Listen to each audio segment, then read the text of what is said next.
Hello, Fearne Cotton. Hi, Robbie Williams. How are you? I'm really good. So I saw you about this time last year, actually, when we were allowed to stand in a room with lots of other people, because you were performing at a Radio 2 concert that we had, which again was very festively themed and wonderful. How are you doing without that part of your career in place, getting to stand on a stage and do your thing and have people scream at you? Um, well, I have been happily agoraphobic since about 1996 or 97, I would say. So, in 2006, I took 3 years off, erroneously thinking that I'd retired. So, and I didn't leave the house much. So I've got this. I'm sort of like an Olympian at this lockdown stuff. This is sort of like my normal life anyway. That being, I get to spend so much time with the kids, which is incredible. But the thing that I am missing most, we were talking briefly before the podcast started, I've got so many ideas that I want to implement. And there's sort of like a backlog of things that I want to do that I know will give me purpose, that I'm very, very excited about. And that bothers me. It bothers me. And I sort of probably think about it once or twice a day, the sort of biting at the bit to get going, and then realize that I can't. I know an awful lot of people out there are having a horrendous lockdown and a horrendous COVID period. I understand that, and I get it. It's like I haven't seen my dad since February. I haven't seen my mom since January. My mother-in-law has got cancer. She's coming through that. She's going to be okay. Praise the Lord, touch wood. So we're dealing with our own stuff. But personally, for me, I'm loving the time with the kids. I just can't wait to be able to get back to work and start the process of implementing these dreams that I have. Yeah, it's frustrating for everybody, I think, on that level, not being able to do the stuff that we'd either set out initially to, or just have those ideas, those beginnings of ideas. Do you worry at all? Because I'm very similar to you in the fact that I love being at home. I'm most definitely a hermit. I always have been naturally inclined that way, but pushed myself to be otherwise. So this lockdown, again, I don't mind that element of not socializing, of not going out, because I don't really like doing that anyway. But I started to get worried last week. What if this is making that worse? What if after all of this, I don't ever want to go anywhere, and I don't? And I think it's a fine line, isn't it, to get that balance, to feel okay that you're not completely retreating from life and hiding versus doing what feels intuitively right. Well, I think that if you eat right, get enough sleep, and do enough exercise, and you're surrounded by people you love, and you have a job now that suits you and your sensibilities, why would you want to go back out into the world? Well, true. What's the point? We've been there and we've seen it. I know that sounds kind of sort of like counterintuitive, especially for people who are inclined to isolate, which isn't the best for their mental health. Yeah.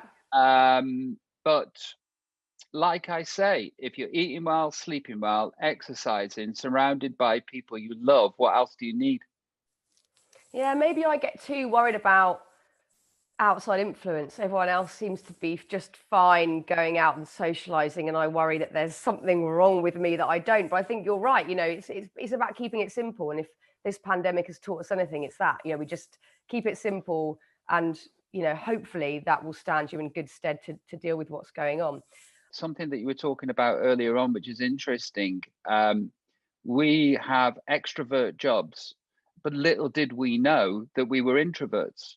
So, and you can only find that out with experience, and it's a round peg, square hole, because you spend these 3, 4, 5 years in the entertainment industry doing the job that we have, not understanding why I'm expecting myself to be this kind of gregarious introvert, but it's not happening. And if you are sort of unconscious and not aware of your own abilities, or you judge your own disabilities, as it would seem, it can be very frustrating and a very confusing time. It's so interesting because I think many make the assumption that anybody doing a job in, you know, in your arena or what I do is instantly going to be an extrovert. And I think that was probably a later down the line discovery for me that I'm absolutely an introvert. I love communicating, absolutely love it, but I don't love being in big crowds. I don't do well at parties, that sort of thing. And I think, you know, you do discover that down the line. What part of you, when you are on a stage with loads of people screaming your name, singing your song lyrics back, what is that part of you? What do you need out of that transaction? What do you get out of that transaction? I'm still trying to figure out how to retain my energy in those circumstances. Yeah. And I'm 46, I'm middle-aged, I'm just about to be 47, and I still don't know how to do it. I don't know how to keep my energy for me and not release everything, because, you know, we are transmitters. We receive, and then we have an output. And that's from your relationship with your lover, or your children, or a stranger, or in my case, sometimes 80,000 people. And when it's 80,000 people, and then you have to do it the next night, and then you have to do it the night after that, and you have to repeat what you've just done and given and expect of yourself, then it is debilitating, which quite often is why I either end up in hospital or rehab after a tour, because I am useless at retaining my energy for me. Yeah, I'm exactly the same. I think that's how you decipher whether you are an introvert or an extrovert, is by going, right, extroverts usually feel they gather energy and momentum being in big crowds, whereas introverts feel absolutely drained. And I've certainly had those moments where, like after we did our first Happy Place festival a couple of summers ago, I was talking to all these beautiful people, and we were shaking hands and hugging and all that stuff we could do before COVID. And I ended up sort of, after 2 days of that, just staring at a wall going, oh my God, I don't know what to do. I'm just absolutely empty. Like I had nothing to give. And I think that's usually the time when you can discover, you know, which side of the coin you are, so to speak, with that one. Have you ever, this is something that I've asked myself a lot, you know, I've done loads of therapy over the years. I still love connecting with different healers and practitioners and whatnot. And I often try to root back to, I wonder why I've ended up in the public eye. And sometimes I've landed on the conclusion, you know, maybe I do still foolishly seek outside approval, validation, whatever. And then like maybe later down the line, I've also thought, well, maybe I had to go through all that to be at where I'm at now, to be able to talk about subjects that I deem seriously interesting and important to lots of people, to hopefully help in some small way. Have you asked yourself that question, and have you stumbled upon any answers? No, I haven't asked myself that question. I just know that from whenever I could remember remembering, that was going to be my path in life. My father won a TV show. He won his heat on a show called New Faces in 1974. And I grew up backstage. And if my father had been a policeman, I would have been a policeman.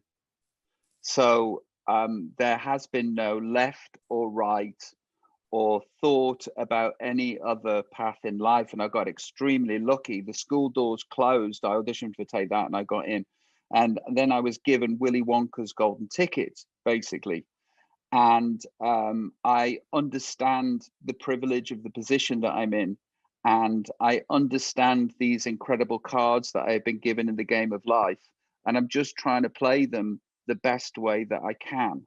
So I've never actually thought why I am where I am.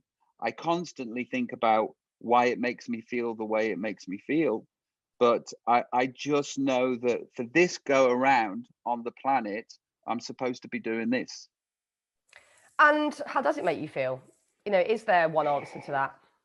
Well, I didn't realize that when you sort of I spent so many years fighting against normality being taken away from me, and I spent so many years fighting against privacy being taken away from me, and I would have it would have served me better straight away, understanding, okay, this is my lot, and you have to make do and work with it, because as much as you push against it, the unhappier you will be.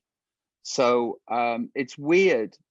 I read Simon Cowell just said one line once, and it sort of changed my frame of how I think about things. And he just said, embrace the madness. And you know, that sort of, I come from Stoke.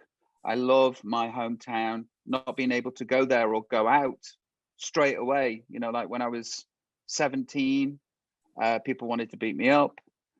Everywhere that I went, there was a contract out on me to kill me at one point. Oh my God. which I've never talked about.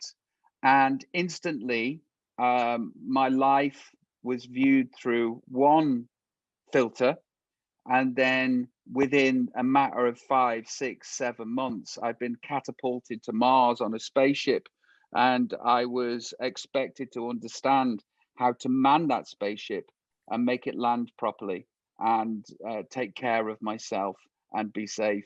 And I just wasn't.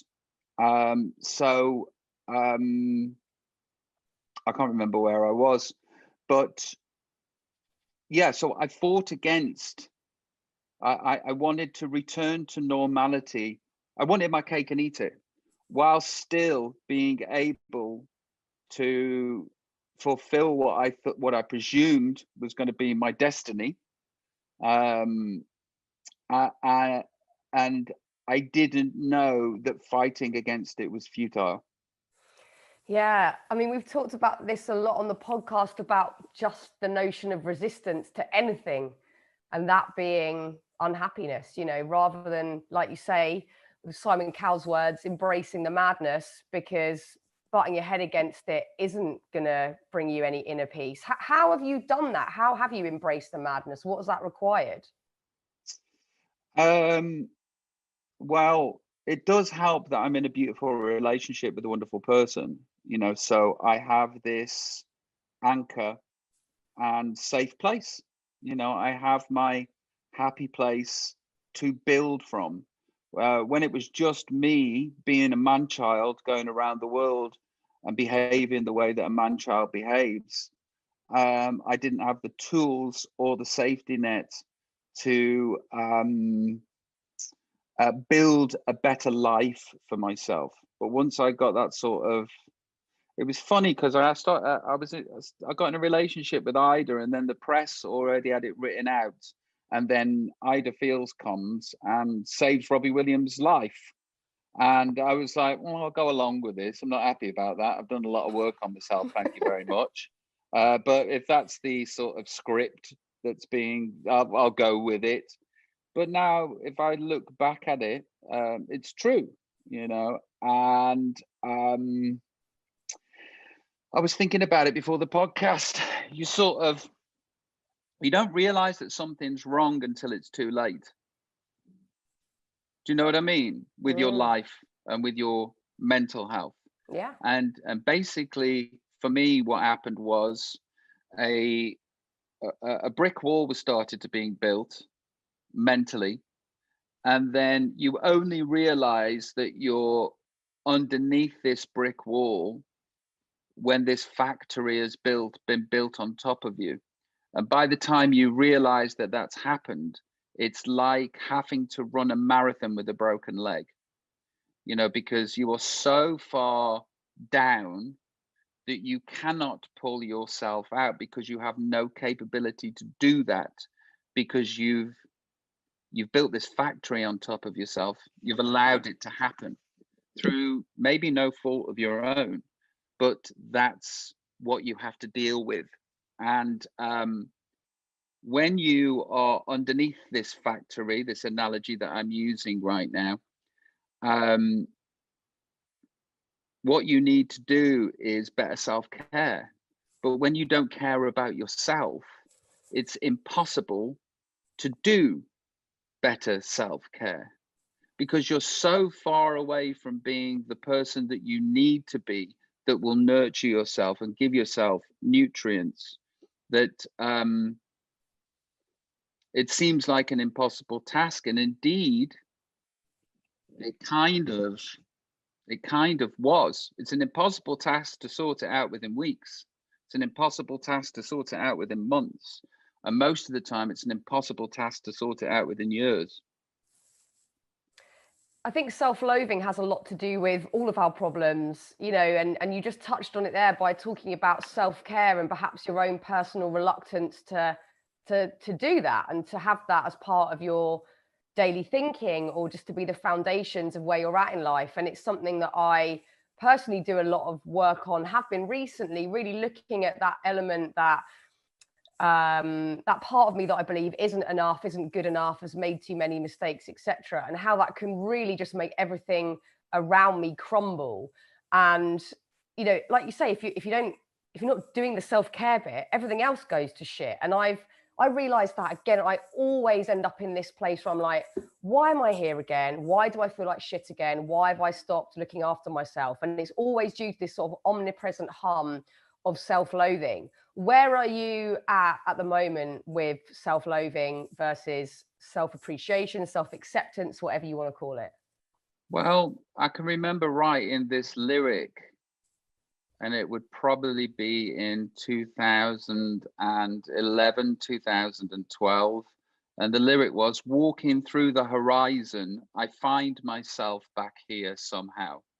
Because when you're 23, 24, 25, you think that when you're 34, 35, 36, 37, all of this depression, all of this self-loathing, all of this feeling uncomfortable in the world will disappear, and you will have had it sorted out. And then all of a sudden, I find myself actually walking through the horizon and realizing I didn't fix me. And then that's terrifying. Yeah. You know, that's sort of like, well, I've done a bit of time on the planet now, and I have been mentally in pain for most of the second half of my life. What is this as good as it gets? You know, is this how it's going to be for the whole of my life? Am I going to be in turmoil? Am I going to feel this pain for the rest of my life? And I heard somebody say once, you spent the second 20 years of your life sorting out the first 20 years of your life. And I'm now 46. And I would say for the last 2 years, life's been really good. It's been really, really just good. And you know what the miracle is? And the miracle is that you just have a leveled playing surface, and that's it. Yeah. There's no sort of, like, for me, those incredible MDMA highs, or that incredible cocaine high, or the steroid high, or the 80,000 people high. You know, the thing that you feel as though you have to be the most wittiest, the most charming, the most handsome man in the room, the quickest, the fastest, the strongest. You know, the secret is being content. Yeah. That's the secret. And then I've noticed the last couple of years, I'm content, and it's just a wonderful feeling to have. And I would say that most people aren't normal, but I would say that a lot of people start out feeling like this, just okay. Yeah. And just okay is the miracle. But the modern world doesn't necessarily promote that, because what we see more of today than we ever have, but it's, you know, it's been around for as long as people have been revered or famous or respected or whatever, is that we should seek it in other ways, by buying stuff, by acquiring a level of success, status, by having outwardly what looks like the perfect life. For you, it might have been previously to get a bigger fan base, to have a bigger audience, more people. And we all get tricked with that one today, probably due to social media. That's accentuated it all, that we can actually visualize a number on something. This many people liked this many people follow you. And we give that subconsciously this importance, that it means something. And like you say, rather than striving for those big highs or that outside adulation, to just feel okay is the aim, rather than to always have these huge expectations and then essentially to feel let down. At what point did you realize that reaching for that outside validation wasn't going to work anymore? Well, I sort of was gifted with the opportunity to reach the top of the mountain. Yeah. You know, at one point in my career, I sold the most tickets that anybody had sold in the history of music, you know, and also I'd got the biggest record contract that anybody had had in the history of music. And I wanted to kill myself, you know, so I had reached the top of the mountain. And I think the fallacy that we have of human beings as human beings is that if we just had this, this, and this, and this, everything would be all right. Yeah. Well, I got all of those. I got all the this, and this, and this. And I felt worse than I did when I was a 16-year-old who didn't have any of that. But it's so funny, because so much of what we see today in society still revolves around that false promise that we're going to feel different when we reach a certain milestone or certain things happen. But then, like you're just saying, you reach the top of your game, and we've seen countless beautifully talented people in all areas of work who have been renowned take their own life. So we know that it's not true, but we still place so much pressure on ourselves to do that, to try and feel better, rather than to, I guess, do the bit that's way harder, which is to do the inner work, to do the real tough, like inside stuff that takes time. It's not pretty, it's not sexy, it's not fun, but it is the bit that will get you to feeling okay. It's funny because also, you know, we all know that you've had this level of success and that you've had these accolades and awards and audiences, etc. Yet often when I hear you in interviews or I read about you, part of your sort of banter is to be quite self-deprecating still. And I was listening recently to your Adam Buxton episode, which was brilliant. I'm a fan of Adam's. It's a great podcast. But it's so interesting that you still feel there's a bit of you that has to prove yourself to others. And I so resonated with that side of you when I was listening, because I often still try to do that to people that I deem are cooler than me, are more sophisticated, or whatever I believe I'm lacking. And I have this thing, I desperately don't want people to still think I'm this fluorescent kids TV presenter as I approach 40. I want that sort of parked somewhat. So I desperately try and convince other people to think what I know. That you're a grown up. I'm a bloody grown up. I'm a sophisticated grown up. I am. I don't always act like it, but I bloody am. And it's so funny how I think we all do this in life. We try to prove to others who might not see the truth in us, you know, who we really are. And, you know, with someone like Adam, who is, you know, he's a cool guy. He's always been a cool guy. I will often in those situations hand over my power so easily, like have it all. I'll be so self-deprecating, you know, I'll say all the bad stuff about me before he does or whoever. And it's interesting that we do that. Do you recognize that in yourself? Do you know what bit of you is still looking for that acceptance or inner peace for you?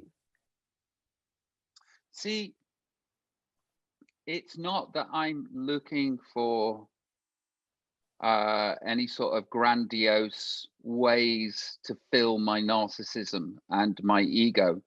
But if I am sniffed at, or if I'm smited, or if I'm made to feel less than, I want to kill somebody. Mm. And I actually will go out of my way, like somebody with a vendetta, to redeem myself in the person's eyes that has made me feel that way.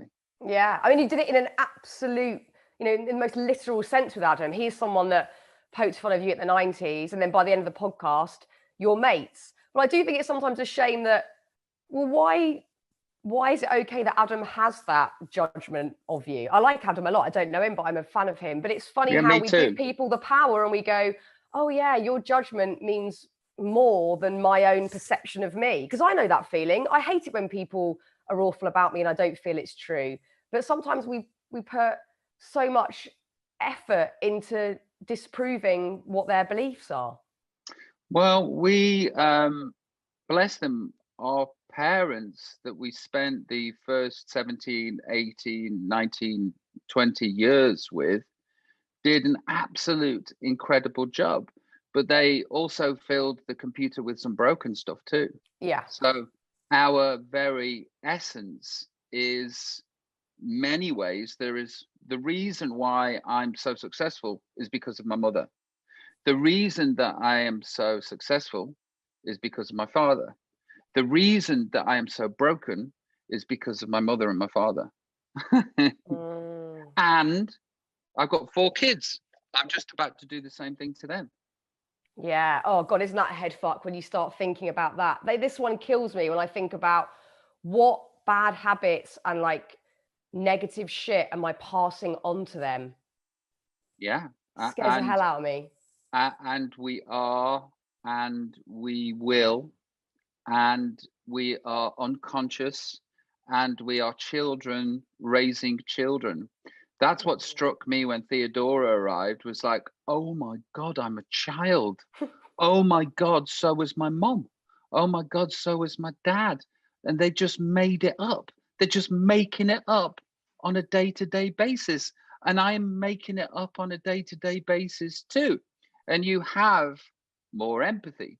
And when there are no children involved and you sort of raising a shitty fist, well, you should have, and then I didn't, and because of this, I didn't get the feeling that I needed, and you are a bad person for doing that. And then you realize, oh, I'm that. That's what I am. And but your parents are the government, and your parents are God, and your parents are the headmaster, and they are all of these people. But we are fundamentally flawed because we're humans, and humans are fundamentally flawed. I just hope that my children get to an understanding of that quicker than I did. I think they all will, because I think we're probably more communicative than our parents. I'm not dissing that generation whatsoever, because we all just do the best that we can. But I think culturally we are probably encouraged slightly more to have conversations and sort of look at these situations with a torch rather than ignore things and shove them under a rug. Do you look back at any eras of your life with any regret still, or do you feel you've made peace with your past, you've made peace with you at all the different ages? This again is a question that derives from personal experience, because more recently I've been doing some therapy where I look back at specifically me in my 20s, where I've at times at this age thought, God, I was foolish, I was naive, I was stupid in this situation, without any empathy, without any compassion. And that's not helpful to me today at all. So I'm trying to go back to that era of my life to have compassion, to tell that version of myself it is okay, etc. And I wonder how you feel about the very extreme situations you had at a young age, and if you've made peace with who you were then.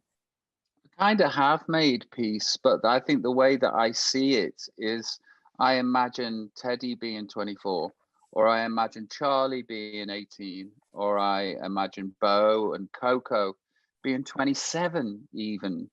And I know how much compassion and empathy that I will have for them. Yeah.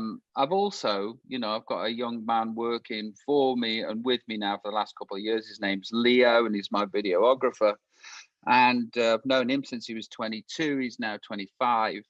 And I look at him and I go, what was I expecting of myself?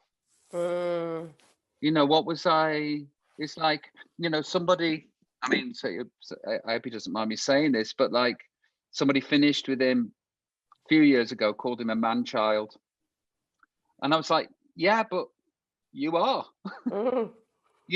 and so was I. It's like I was 21 years old and I was in the Groucho with all the great and good. I was 19 and I was at Glastonbury backstage with the great and good. And this whole intense spotlight was foisted upon me when I didn't have the tools to be able to deal with that stuff. And the truth of the matter is, nobody has the tools to deal with that stuff at any point during their life, especially at your formative years. There were too many fingers pressing too many buttons on my computer and it broke. And that has to be okay. And that is completely understandable. And if we are going to give compassion to ourselves at that age, think about your children and how compassionate you will be towards them. Yeah, I think that must contribute to your state of mind today greatly, to give you that sort of contentment, because you've done it. It's not easy. I don't think that's an easy thing for anybody to go back, and no matter how your life sort of turned out in your formative years, I think it takes a lot of work and a lot of compassion to go back and do it. And it's probably exactly why you feel so content today, which is a very beautiful thing. So let's talk about anxiety, because you've been beautifully honest in the past talking about anxiety and how it affected you. And a moment ago, you touched on that era of your life in 2006 where you did kind of hide away and you had a hiatus. You took that time out for yourself. How did that anxiety manifest? What was cognitively going on for you, or physically as well, I guess, because it's such a physical experience as well? I think that I was born kind of raw. I was born without the elastoplast on, and the world kept prodding this sort of gaping wound. It felt like I was the most sensitive person in the world. That's what it felt like. And I don't say that with any sort of pride. At the time, it was just embarrassing that I was overwhelmed by, before I became famous, that person looking at me in a bad way, or that person shouting at me, or me not fitting into certain social circles and feeling like a geek, or feeling uncool. And it felt as though I had nothing to combat that stuff. And I guess that was the early signs of depression and anxiety, that I would feel tremendously less than, and things would make me cry, and I would feel embarrassed about it. It's sort of, I'd play football with some older lads and one of them would shout at me and I'd have to leave the pitch. And then I'd burst out into tears walking home by myself in this world of like, why am I so soft? Why am I crying? Why is this affecting me so much? And then I instantly being catapulted into a world where everybody will mirror back to you your deepest, darkest fears about yourself, and in black and white, or on the TV, or on the radio, or on the internet. And everything that you think is bad about you as a person is actually then concrete because somebody spotted it. So that, mixed with the toxicity of fame and what that actually does to somebody that's not comfortable meeting strangers anyway, is being forced to meet strangers 20 to 30 times a day. Those strangers want to talk to you and they want to take something from you too. And basically, you feel embarrassed that you can't handle that. You feel sad that you can't give everybody what they want all of the time. And then you feel sad because if you don't, people judge you badly. So you're in a no-win situation where you're kind of, please don't hate me. Just, a lyric I wrote, "Please be gentle, I'm still learning," is that please don't hate me. It's just that I've got really, really bad anxiety, and you're a stranger, and the thing that triggers my anxiety is having to be social with strangers. Yeah. You know, and to this day, that is still like a bone of contention for me until I sort of gave in and just, you know, normalcy was taken away. And it's one of those things too where, you know, so celebrities moaning, that's that this is just how this affected me mentally, is like I can't cope with it, so I'm not going to go out. Yeah. And that's basically what happened in 2006. The paparazzi, the press, people, you know, it kind of that level of fame that I once had was the equivalent of having a drone follow you 24 hours a day that was reporting everything to the world. And you know, so I went away for 3 years, and the spotlight, the intense spotlight that shone on me, moved away. And when I came out of my cave and tried to recreate what I had before, at least with performance, it was very, very difficult to do. It didn't feel natural anymore. And in fact, it took me a good 5 years to find my place on stage again. But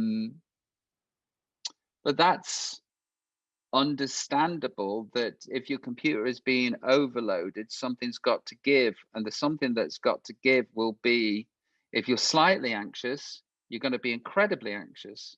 If you're slightly prone to depression, you're going to be incredibly depressed. It's just all simple maths. And so where are you at with the anxiety today? Like, how does it take shape? You know, does it ever go into panic? I get panic attacks. That's something I'm still working on at the moment. I've talked about it a ton on the podcast, but there's something that usually arrive at night, which is really fun. Does it tip into that, or are you able to manage it? Have you got tools and things that you keep in place to keep it so you can sort of live alongside it? Well, first of all, I eat really well. I sleep really, really well, and I do exercise, and I don't touch drugs, and I don't drink. So that's vital for me to cope as a human being. Just I have to do that. And that's enough to manage it. It is enough to manage it. Plus, I take anxiety medication, so right, you know, that helps. and the anxiety medication works. I have no plans coming off it. You know, I think people sometimes feel shameful that they have to take medicine, or they don't like the fact that there might be some sort of poison in their system. And it's up to the individual, like, without a doubt. I was on antidepressants for a short while, maybe 6 months at one point, and it was integral that I had that. I think of it as sort of mental time out to then get my shit together, to think, right, well, what else can I put in place now? I've got a little bit more energy and clarity to look at what will work long term. But if that is medication, again, that is fine. I think no one should judge anyone on any of that. I don't think there should be any judgment around anyone's personal choice with how you cope. I think the judgment on that is incredibly dangerous. Terribly so. It's awful. Because I know there was judgment from certain quarters when I was considering taking antidepressants or anti-anxiety tablets. And we are not doctors. And I'm not suggesting anybody should take them or shouldn't, but I suggest people have that outlook too, because the thing is about, for you going on antidepressants for those 6 months, it's putting the sleeping policeman in outside the school before the kids run over, not after the kids run over. Do you know what I mean? Yeah. The speed bump is like, let's put the speed bump in now before the kid gets knocked over. You've got to do what feels right to you in that moment, and that is only down to the individual to decide. And there just shouldn't be any judgment around it at all. Agreed. Where are you? Well, what are your thoughts on spirituality? Is that part of your your sort of infrastructure to keep you feeling content, to keep you feeling well? I know that you've obviously got a real open mind when it comes to the supernatural, and you've talked prolifically about all sorts of really interesting things, whether it be UFOs or energies or whatever. What are your beliefs around that? It's quite a personal question maybe, but I just wondered. Before the podcast I was thinking about, going back to my school and giving a chat about what is possible in life, and especially where I'm from, we don't exist. We're caught in between two TV companies. There's the Birmingham TV company and the Manchester TV company, and we sort of fall down the sofa, and so we're not represented. So we have this psychology as we don't exist, and we can't achieve big things, and big things happen to other people. And I had this whole thing in my head that I'd go and tell them about this and how important it is to dream big and go out there and fulfill these desires and have purpose and and then I thought, well, simply you can just go within and be content. That's the truth of the matter. I'm still not there. I know that meditation is the key. I know that mantras and chanting, and it's an inside job, and still everything that I long for and want to achieve is outside of myself. Yeah, it's a paradox, I think, that we all deal with on a daily basis if we're willing to do a bit of self-inventory and look within. I certainly feel like I oscillate between, I'll speak to some brilliant mind who's a healer or a thought leader or whatever, and get so much from it and feel so buzzed for a couple of hours, and then all of a sudden, I'm late for the school run or something else goes down and it all goes to shit. And I think I definitely want to feel more and more grounded in the cool stuff that I'm learning and the endless possibilities of well, that's because it's human nature. Human nature to take yourself away from the place that you need to be. It's kind of like that when you go and do stuff for UNICEF, or when you go into Sri Lanka, Mozambique, Mexico, Russia. You go and do these things and you go, I'm changed forever, and oh my God, I'm so lucky, and how can I possibly be so selfish? And then you get on the plane, and why aren't the films working? The films were working on the way out. I was gonna watch the Fast and the Furious 6, and now I can't watch the fucking Fast and the Furious 6. I fucking, what is this kind of service? But there's that sort of, I think that's why people go to AA every day. Because every day is a blank slate where you wake up and you go, right, which wolf am I going to feed? Yeah. And people need that sort of spiritual inventory and that sort of petrol station that they go into every day, because every day we're a brand new person. And it is so easy to be dictated to by materialism and Western ways of thinking, because that's how we have been created.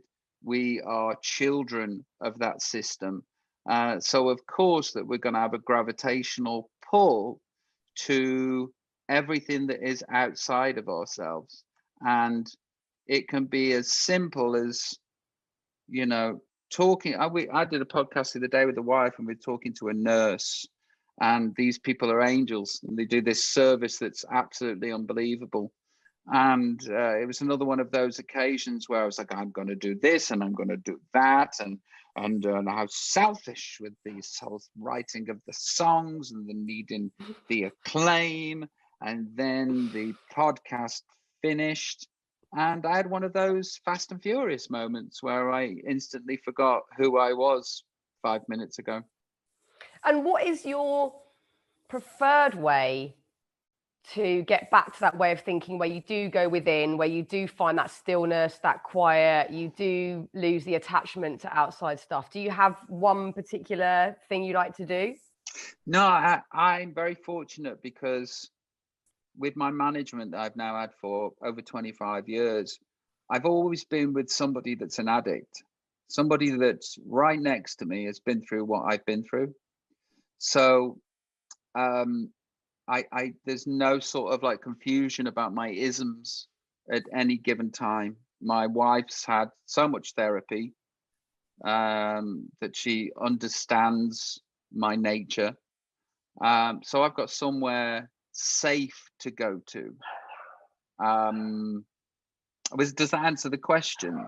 Yeah, it can be anything, can't it? It's talking to another human, it's going for a walk, it's meditate. I think it's whatever gets you back to that place of just feeling all right and not looking for the outside answers or the outside, peace. It's, whatever gets you to look in rather than keep looking out here all the time. It can be anything. I think the thing that the one thing I wake up and the addict wakes up before me, right? And it's like being an X-Man, right?